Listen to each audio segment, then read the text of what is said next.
beaucoup, Eric, et merci, David. Thank you very much, Eric and David. Now, the connection wasn't very good, so I'm not sure I understood your first question fully. But as to any potential loans that member states may request under the recovery plan and resilience plan, this is a possibility which will be extended up to 2023. So next year, or indeed up to 2023, member states may decide whether they wish to access these loans under this instrument. These are loans which may be justified by reforms and investments that are large in scale, financed by grants.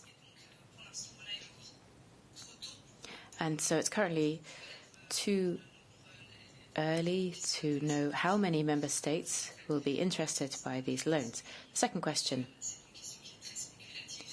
This is, of course, very speculative, and you said yourself. What will happen if no budget is adopted? So, for the moment, no comment on that subject. Thank you. Merci. David, tu as une question de suivi. Thank you, David. A follow-up? Question de suivi, si je peux.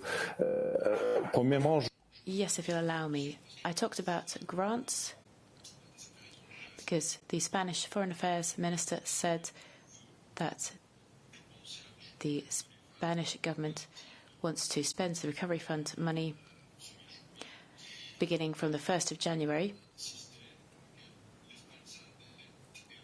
with a system where Spain spends the money and it's then reimbursed by the Recovery Fund. So I wondered whether that would be possible, given that there's no agreement between Madrid and Brussels on the reforms and investments to be made in order to obtain the grants. Question 2. It's not speculative. There's 2 months till the end of the year. And I want to know legally, perhaps you can send me a text with a link to the website where I can check this, but what happens legally if there's no budget? David, perhaps in your second question, there are indeed procedures which are made completely public and they're well known for cases where a budget has not been adopted in time.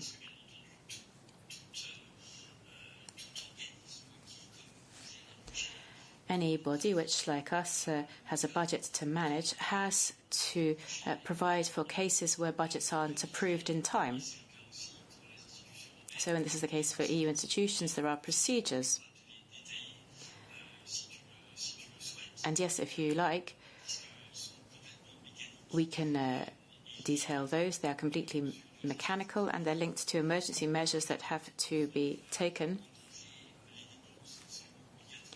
in order to release the costs for expenses which are urgent, which are obligatory. But at the moment we've got a scenario where, in order to come up with an agreement on there needs to be an agreement on the MFF, there needs to be an agreement on Next Generation EU, and an agreement on the decision on own resources. And those decisions would enable the plan to enter into force from the start of next year. As to the other question,